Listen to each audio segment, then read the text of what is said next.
Dans cette vidéo, nous allons parler des procédés rocambolesques d'interprétation de la Bible. Donc il ne s'agit pas de parler d'interprétation bizarre, mais du procédé d'interprétation, de la méthode elle-même, qui dès le départ est erronée.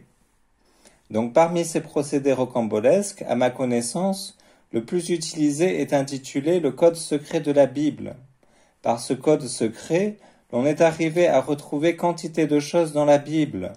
On a retrouvé le nom des rabbins les plus célèbres, ce qui donna lieu à un article publié par 3 mathématiciens respectables dans la fameuse revue universitaire Statistical Science. Et surtout, le code secret de la Bible fut utilisé pour prédire l'assassinat du premier ministre israélien Yitzhak Rabin, et cela 1 an avant son décès, ce qui valut à l'ouvrage La Bible, le code secret de Michael Drosnin de devenir un best-seller. De nombreux ouvrages visant à prouver la véracité de la Bible par un code caché en son sein furent publiés tant par des juifs que par des protestants. Aujourd'hui, si l'on en juge par les vidéos sur Internet, ce code secret a encore de nombreux adeptes. Alors comment ça marche? Ce code est basé sur la méthode SLE, séquence de lettres équidistantes. On cherche un mot en le rentrant dans l'ordinateur. Ce dernier va parcourir le texte biblique et va retenir chaque lettre à un intervalle équidistant. Par exemple, il garde la 3e lettre toutes les 3 lettres ou la 5e lettre toutes les 5 lettres. Puis l'ordinateur cherche si le mot demandé apparaît dans la succession de lettres retenues. S'il n'apparaît pas, il change l'intervalle d'équidistance, par exemple toutes les 10 lettres. Lorsque le mot est trouvé, il fait, là où le mot a été trouvé, ce qui s'appelle une matrice, c'est-à-dire qu'il range le texte dans une grille à raison d'une lettre par case, et dans cette grille, il va essayer de trouver d'autres mots à la manière de mots croisés, tout en respectant la même équidistance. Par exemple, on peut trouver un mot en diagonale, un mot de bas en haut, etc. Voici à l'écran un extrait du reportage paru sur la chaîne Canal D. L'ordinateur passe à travers le texte complet de la Bible en cherchant des séquences de lettres équidistantes dans le but de retrouver ces mots. Si le logiciel parvient à détecter le mot-clé, il se rend à l'endroit où il se trouve. On surnomme cette section la matrice. On examine attentivement la matrice pour trouver d'autres mots qui se rapportent à ce premier mot. Alors évidemment, ici l'exemple est donné en anglais. Mais dans la réalité, les calculs sont faits avec l'hébreu, bien sûr. Donc la première fois que j'ai entendu parler de ce système, j'ai tout de suite compris qu'il s'agissait là d'un leurre. En effet, le texte hébreu que nous avons n'est pas tout à fait l'original. Nous avons des copies.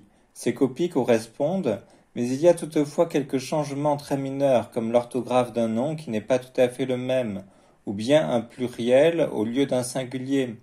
Et donc, par conséquent, nous n'avons pas une copie de la Sainte Écriture qui corresponde à l'original à la lettre près.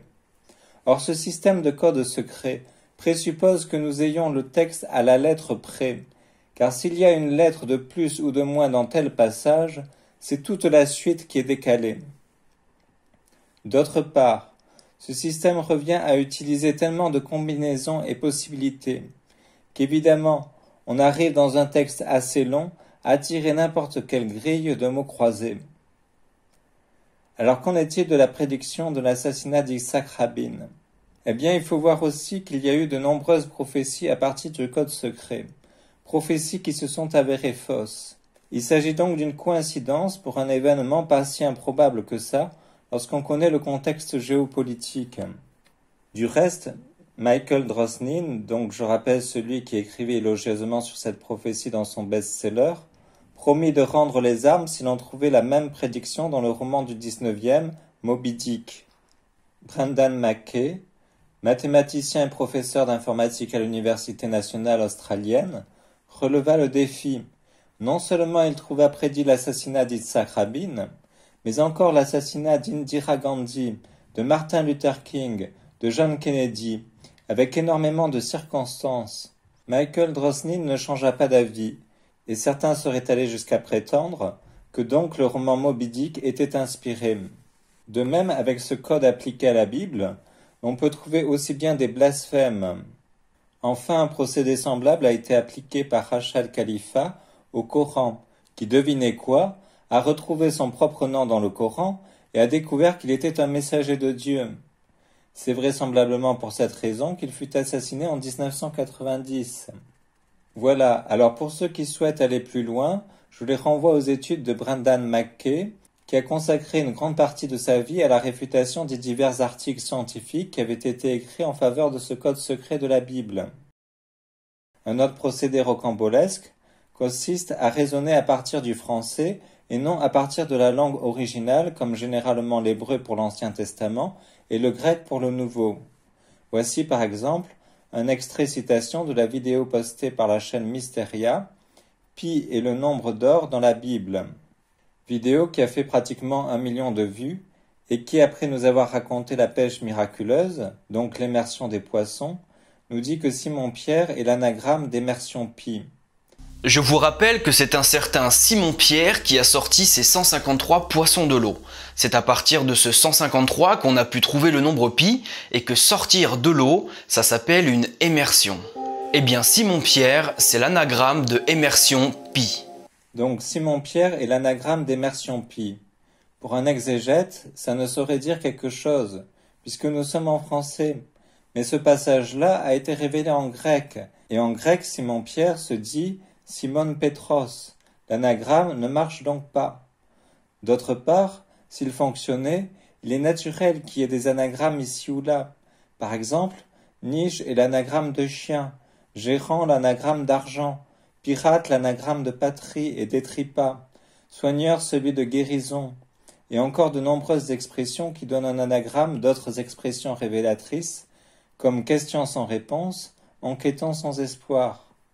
Tout cela sans que pour autant cela fasse du français une langue surnaturelle.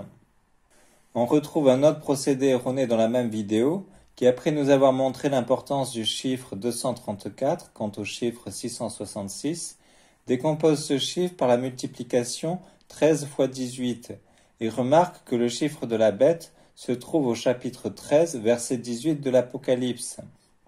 Alors pourquoi ce procédé est-il erroné ? C'est tout simplement parce que les chapitres et versets n'existent pas originellement. Mais évidemment, vous voyez que ce n'était guère pratique, car chercher une citation dans tout un livre de la Bible est bien long. Par conséquent, pour des raisons pratiques, la division en chapitres a été rajoutée au XIIIe siècle par Étienne Langton, professeur à l'Université de Paris, puis archevêque de Cantorbéry. Puis la division en versets, telle que nous la connaissons aujourd'hui, date du XVIe siècle. Alors il est vrai qu'il y eut une division en versets bien plus antique, mais elle ne correspond pas à la division que nous avons de nos Bibles aujourd'hui. Il est vrai aussi que certains chapitres peuvent correspondre à des sections textuelles naturelles. Par exemple, le premier chapitre de la Genèse, si l'on y rajoute le tout début du chapitre 2, forme un tout littéraire. La suite repart sur un récit d'un caractère différent. Il peut donc arriver qu'il y ait des parties textuelles révélées dans la Bible. Mais la division en chapitres, si elle les suit, comporte de nombreuses divisions qui ont un but seulement pratique, celui de pouvoir se repérer dans le texte. Enfin, le dernier procédé rocambolesque que j'ai choisi de vous exposer, il s'agit du système de Fernon-Crombette. Fernon-Crombette, un autodidacte, prétendit avoir découvert la véritable façon de traduire les Saintes Écritures. Il faut traduire l'hébreu à partir du copte. Et Crombette d'affirmer « Dorénavant, les disputes entre les hébraïsants et entre rabbins n'ont plus de sens. » Alors là, imaginez ce que cela représente. C'est-à-dire que les pères de l'Église n'auraient rien vu, les linguistes n'auraient rien vu, personne n'aurait vraiment compris, mais Fernon-Crombette, lui, aurait découvert que l'on était à côté de la plaque en se trompant tout simplement de système de traduction. Mais Crombette n'en resta pas là. C'est dans tous les domaines qu'il va réviser de fond en comble tous les savoirs, que ce soit la théologie, l'astronomie, l'histoire, la géographie ou même l'égyptologie, où il va découvrir que les hiéroglyphes doivent être traduits tout autrement. Bon, alors je ne vais pas réfuter en détail tout son système concernant la Sainte Écriture. Pour avoir la réfutation complète et détaillée, vous pouvez consulter l'ouvrage Crombette et le crombettisme. Simplement, Fernand Crombette, en prétendant audacieusement contre les linguistes tant anciens que modernes, et contre le bon sens qu'il faut traduire l'hébreu en passant par la langue copte, ouvre un éventail de possibilités de sens immense. Il prendra donc le sens que son imagination abondante lui suggère. Donc en conclusion, méfiez-vous des nouveautés. Il faut s'en tenir aux données de l'écriture et de la tradition. Les prophéties nombreuses enseignées, elles, par les pères de l'Église, sont assez claires en elles-mêmes comme je le montre à travers mes vidéos. Aujourd'hui, ces prophéties essentielles pour notre foi brillent en silence. Aller chercher des codes secrets ou des anagrammes ou encore retraduire de fond en comble toute la Sainte Écriture n'a rien de sérieux. Je vous invite donc, comme d'habitude, à partager sur les réseaux ou par tout autre moyen, ainsi qu'à liker cette vidéo, à vous abonner, à laisser un commentaire, et je vous dis à bientôt pour un nouveau sujet.